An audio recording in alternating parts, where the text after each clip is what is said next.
little girl, I just remember always fighting with my mom, chasing me around the house to brush my hair, and I'm screaming, "No detangler!"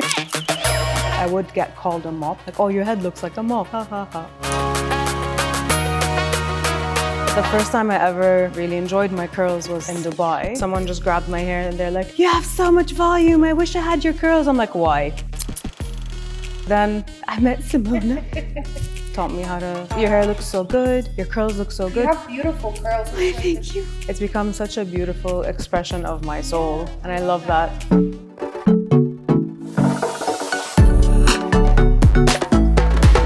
Life may sometimes feel like a tangled and twisted path, but it's those very twists and turns that add charm to the present moment. So, would you like to share your story with me? Sure, what would you like to know? Hi everyone, my name is Nour. I am a climate and energy expert, but I'm also an editorial makeup artist. I would like to know, how did your journey go moving from Lebanon to Dubai, and also what inspired the move to Dubai? Say I was inspired to move here, but I was kind of forced here. My father got a job in Abu Dhabi. As soon as I graduated from AUB, I just moved here to be with the rest of my family because my mom and my brother also moved here with my father. So wait, your family moved here first, and then you stayed in Lebanon, finished your studies, and then you followed and moved here? Yes, I followed them here, and I did my master's where I learned about sustainability and climate change, and I was really interested in the topic. So I pursued a career in it in Abu Dhabi. So what inspired you to study sustainability and climate change? Well, I originally studied biology in my undergrad. My ambitions were at the time that I wanted to find a cure for HIV and make it economically accessible to the people who need it the most. But then at the end of my biology, my degree, I realized that I can't sit in a lab for 12 hours and do nothing. I realized I'm a much more social person, so I didn't end up pursuing that. But I kind of, through fluke, ended up doing sustainability in my master's. Because my master's is in water environmental engineering, but we focused on through the lens of climate change and sustainability. So I learned about renewable energy, I learned about transitioning away from oil and gas, and the importance about climate change and what it means for us as people and for the planet. And I mean, my parents always used to call me Captain Planet. I always used to do these like extracurricular activities like tree planting, beach cleaning, etc. So yeah, and then I just really fell in love with it, and I fell in love with renewable energy the most, and advancing renewable energy adoption in the world. And I really wanted to do research in Lebanon. Started getting really excited about that, but then things advanced, my career advanced here in the UAE, and then it just switched. And yeah, here I am today, still working in climate change and sustainability on projects, supporting companies and people to transition and learn more about what they can do for the planet. Nice. So I love it. Nour is an expert in climate change and sustainability with 11 years of experience. Leveraging her expertise, she provides consultancy services to businesses and government sectors in her new home, the UAE. In December 2023, she participated and supported COP28 at Expo City, Dubai.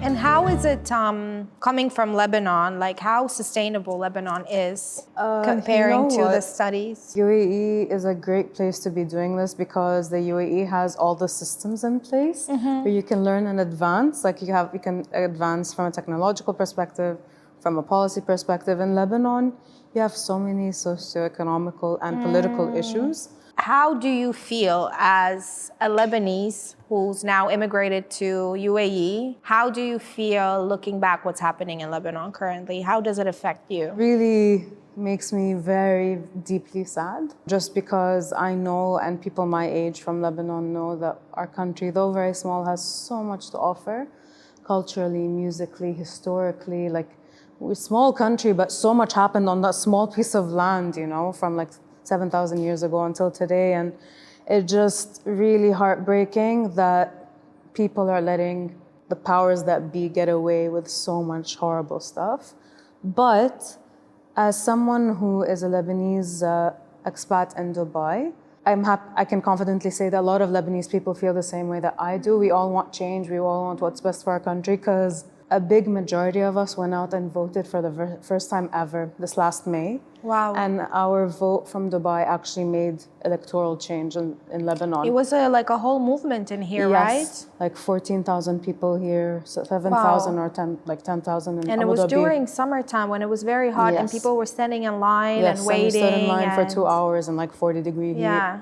And they wouldn't turn on the AC in the consulate on purpose to deter people from Wow. voting. So everyone had like these big fans and we're just all sweating. But the great thing is that people were just distributing water and manaish and food. Yeah. Like we brought the joy. Unity. You felt Yes, unity. we were all united and we brought the joy. We're having a good time, singing, dancing, waiting to vote. And it just felt amazing that our votes actually made such a big difference back home. So now we have 14 independent ministers, Wow. which has never happened before. It's a small percentage of the total, but it was great. It was a great win for us, and hopefully, like, it's slow, but it will get there, inshallah. And I just hope I'm able to see it. I'm able to see the change. But I'm proud to say at least I'm part of the catalyst of change. I feel like you've always, I mean, I'm half Lebanese, obviously, but growing up in Finland and not, like my dad never really took us to Lebanon. I've been to Lebanon 3 times in my whole entire life. So I feel like from you, like even, I think it was like 5 years ago when revolution started happening, I remember seeing your video on Instagram and watching how you speak about the country with so much love, with so much patriotism, with so much care. Like that really brought so much emotions in me. And I felt Really? like, Oh, thank yes, you. I remember I screen recorded it and I shared it with my dad and I shared it at that time on my Instagram as well, because I just felt like I want to be part of this as well. Like I felt like this is part of me as well. Like we should unite. Like it is, like you said, it's such a beautiful place with such a long history, and it's such a shame what's happening there.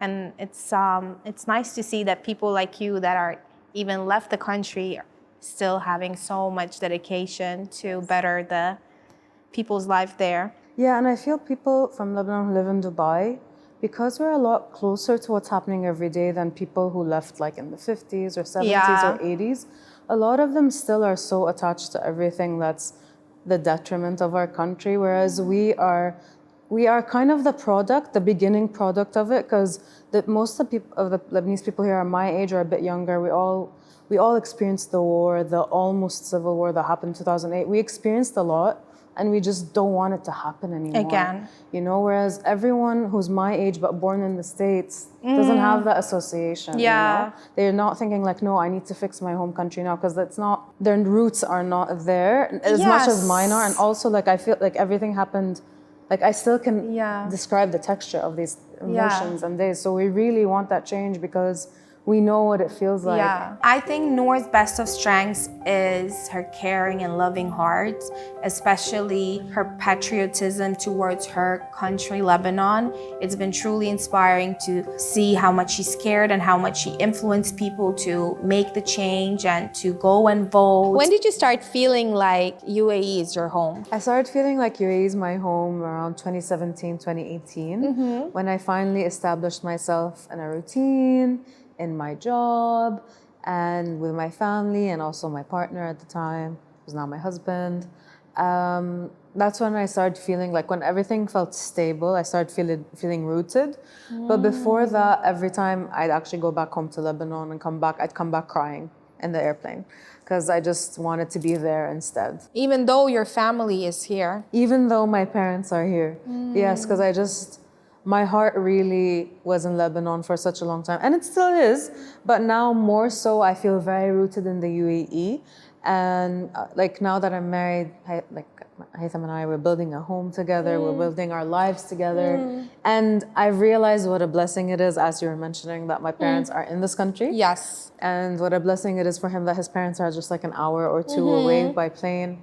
So yeah, it just feels like home now. It does feel like home. What are the most grateful things you are to UAE for the opportunities that it's given? Honestly, I'm very grateful that it has opened its doors for everyone of different backgrounds, myself included. Especially coming from where I'm coming from, it's a blessing. I'm grateful for the water and the electricity. That's the first thing. Electricity, Electricity 24/7. كهرباء ما في ما في كهرباء. كهرباء. But no, I'm just grateful for the opportunities and for the growth. And even in my field especially, the UAE has come such a long way. So creating actual impact is very possible in the UAE. So I'm very grateful for that. And it's just somewhere that's safe and you can move around very easily versus other places in the world. And I'm just, again, and it's accessible. It's very accessible. You said that you started feeling like it's home when you felt safety and settled. So that probably has something to do with your experience from Lebanon and back home. Yes, of course. Yeah. And you also said about seeing how UAE changes. I think that's one of the prettiest things to be part of because you feel like you're part of history, actually. Yes. It's like this empty canvas and we get a chance to leave a fingerprint on it. Absolutely. Right now. It's a very magical time actually to be here. I agree. Because we're literally like, I feel like we're that 1% that people always talk about. We're that 1%, but we're actually the 1% of our generation that has opportunity to mold and create a new city and a culture. 100%. I completely agree with you. And that's a big privilege to be part of. Yes, it is. It is. It really is a privilege. And especially like in my field of work, especially even more so, like it's just amazing seeing how things change from that perspective. And even in our field, like the beauty industry, it's just 100%. beautiful to see how people and shapes and faces have changed. And to be a part of that is amazing. Yes, to be a part of that, I agree. I chose to move to Dubai for my career, but now it's become my home. I am lucky to call Dubai my home because it's a city that welcomes all and doesn't ask any questions. My favorite question I'd like to ask my new time clients is, how did you find me? I found you through one of my closest friends. She recommended you. And then I had called Slam, but you were not available that day, but I wanted to get a haircut. So I got a haircut by someone else. Oh, okay. So you didn't come to me the first time? No, unfortunately. Later, when I actually got a hold of you, I'd like to cut with Simona, and then it finally happened, So, and then you allowed me to do my vision. My lavender unicorn hair. Actually, me dyeing my hair completely it was kind of a shift because up until that point, like one of the lessons I learned is I have been too afraid to do what I want because I'm worried about what people will say. Okay. Of course, because that's something that's just drilled into our brain. And then I got my hair done, I got piercings, I got tattoos, like all within the same month. Okay. You know what I mean? I was like, you know what? I've always wanted this. I've always wanted to try this because I kind of experimented with coloring my hair in undergrad and it was such a bad experience. Like everyone was like, oh my God, you're so crazy, you're so this, you're so that. Blah, blah, blah. I'm like, you know what? Okay, fine. And I was going through my rock and roll metal phase, so kind of worked with my angsty self. But this time it was just like, I feel that this color expresses who I am. It's the weirdest thing. I felt the most natural in purple and pink hair, which is how I feel today. I just feel natural because it works. And it's very odd because it's not something that grows in nature. But just I feel like I'm fully in myself. And at that time, I just took that to the extreme where I just didn't want to embrace what I had. I just wanted to be completely out of my shell. Simona is the person who introduced me to the beauty of my hair. She is the guardian of my mane. And I'll always be eternally grateful to her for helping me learn to love my hair and my curls especially. And through that, being able to inspire other women with curly hair to love their curls as well. Because she gave me the tools and also the confidence to love what I have. So would you say that hair is more than just what we see when we look at ourselves in the mirror? Absolutely. Hair is an expression of how you're feeling that day. It's an expression of how comfortable you are with yourself. It is like in the onset, it's like, of course, it's your self-image, but also it's reflective of everything on the inside and how you want the world to see that. You really express so many things through your hair. And I mean, Lady Gaga has a song called Hair, and it's that for a reason, Like I love that song, and I actually used to sing that song a lot after the fact that I had to get rid of the color, Yeah. because it says like, I'll die living just as free as my hair. So it's just like freedom and expression in hair. It's very beautiful and I love it. I think I met Nour when she was very young. And I remember the first thing I told her, I'm like, why are you blow drying your hair straight? You have beautiful curls. I think there's so many moments in the salon, especially with all the colors that we've done to her.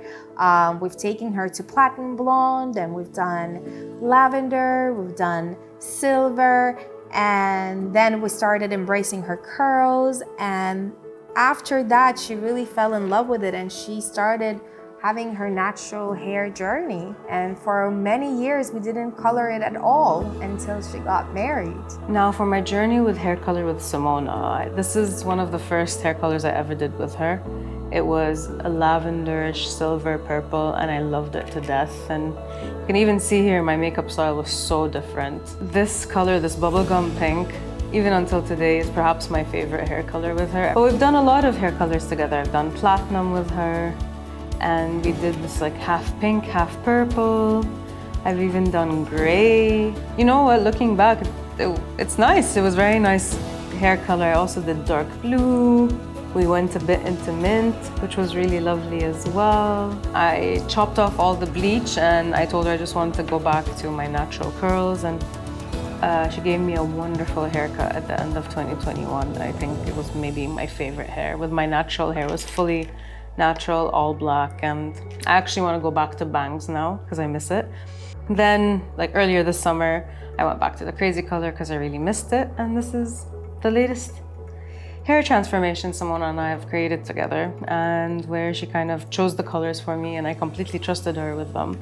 And the fade was beautiful, and it's, yeah, I just really have enjoyed and continuing to enjoy my hair journey with Simona. Nour chose Simona to do her wedding hair because she knew Simona was the perfect person to enhance the celebration of Nour's true beauty, a beauty that Nour has wholeheartedly embraced after her hair journey with Simona. She told me that, Simona, I'm getting married and I would love you to do my wedding hairstyle. I'm just so happy to say that on my wedding day, my hair was in its curly texture, and we used my curls to create my hairstyle. And I love that. And I will always be very grateful for that and cherish that forever. And when she asked me to do her hair, because me and Nour, I'm half Lebanese, Nour is fully Lebanese. So I know the Middle Eastern mentality about textured hair. It's not really considered clean or neat, or, definitely not a wedding hairstyle. Where I was like, no, you have such a beautiful pattern. We don't need to straighten your hair and make a hairstyle out of that. Like, we should use your natural texture and create something really beautiful that is yours. The old generation, they don't like curly hair. That is the standard of the beauty. On top of that, they got married in the summertime. Dubai is very humid. It's gonna be stressful to think about keeping the hair like flat and not frizz up. I'm like, you should just embrace your own beauty. And she did, and she loved it. And everyone else actually loved it too, including her family, yes. How is married life? You're newly wed, and I had the privilege and honor to do your wedding hairdo. Married life it's great, alhamdulillah. In the beginning, it was weird, because I was getting used to the fact that I'm sharing my life now completely with someone, not that I live with another independent human being. And it was different. It was a very different thing, especially that quite an independent person, Yes. and I like to take my own decisions. An alpha female? Alpha female. No, but really, I like to depend on myself, and learning to fully rely on someone else did not come very easily to me, to be honest. Okay. But then once we settled into our routines and we settled into our life and our home, and now it's lovely. I love it so much. You took a break in your career path, and you actually went and studied late 20s, early 30s, right? Yeah, 2 years ago. Yeah. Yes. Makeup. So you actually took a break from... Yes, I actually resigned from my job and took a creative break at the end of 2021 after being at the same company for almost a decade. Wow. And it was scary because you're starting from scratch as a 31 or 32-year-old. And yeah, absolutely, the reception from the older generation was horrible. Okay. Like, you're throwing away your career. What are you doing? What are you thinking? But the reception from everyone who's currently working in art, like our age, they're like, Nour, you are the bravest person we've ever met. I mean, but that's And a it was different so generation nice. as well. Yeah, that That's was how nice. they think, yeah. But like, I remember my cousin saying, she's like, Nour, you're brave. Yeah, And that is brave. And even people at work were like, Nour, you're so brave. I'm like, thank you. I didn't understand it until I actually went into the world, like did makeup, learned it, starting doing shoots like for the fun of it and the love of it, and doing fashion styling.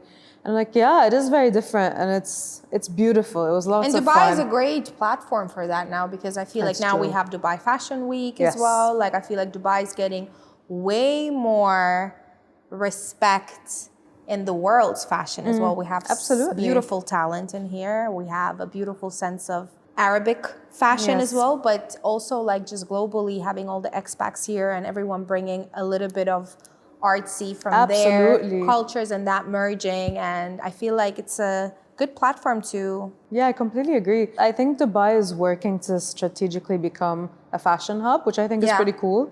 And a lot of up-and-coming brands are coming here and growing a name out of themselves. Like I remember I was speaking to the director of Les Benjamins or Les Benjamins. Les Benjamins, yes, however anyone wants to pronounce that brand. Just talking to him, like I was surprised that they're from Turkey, and it made me happy. I'm like, man, good on you.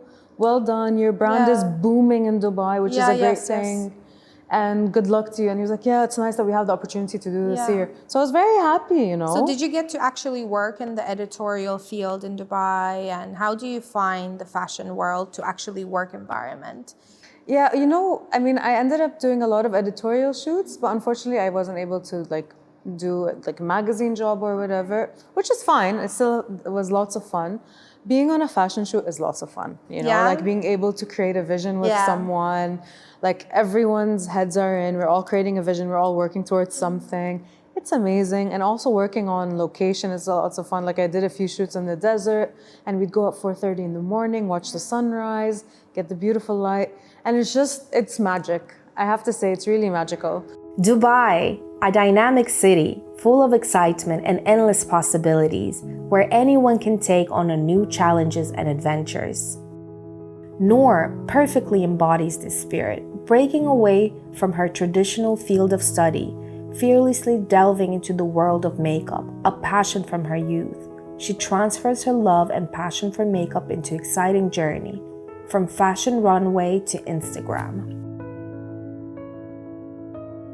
So makeup is very different things actually to me. When it comes to actual editorial makeup work, it's about pushing boundaries of what beauty should and could look like. And I find it exciting to be creative with different textures and colors. But as a personal makeup consumer and lover, for me, it's meditative, it's my self-care, it's the time for me to express how I'm feeling that day, whether it's calm or excited with graphic liner or just a simple makeup look. And I love it. I think it's beautiful. I think it brings out everyone's beauty, and it means a lot to me. It's a passion that I will always have. Positivity of Nour is showcasing that you can be corporate and you can be artist as well at the same time. And you shouldn't limit yourself of what you love to do. Opportunities in the world, and you don't have to be good in just doing one thing. You can still care about the environment and work as a consultant, and you can still do editorial photo shoots and make people look amazing. There is no limits in that, and I think that's the beauty and strength of Nour's story. And we need more Nours in our world. And that's so sweet. Thank you so much for coming and supporting me and joining me today. And thank you for having me. It's a privilege and a pleasure. Thank you. I'm honored. Thank you, Simona, for everything. Thank you. It's a wrap. Simona, first of all, thank you for bringing out the beauty in the region, for having all of us learn to love ourselves for who we are and what God has given us, which is beautiful volume and texture and dark colors across the spectrum and all the features that come with it. So I really appreciate you helping us learn to love ourselves. Thank you. Nour, I'm so proud of you for living your true self and following your dreams and making it all happen for your own benefit. Now you are still working as a sustainable consult and you are beating up faces and you're so good at what you do. Keep on shining.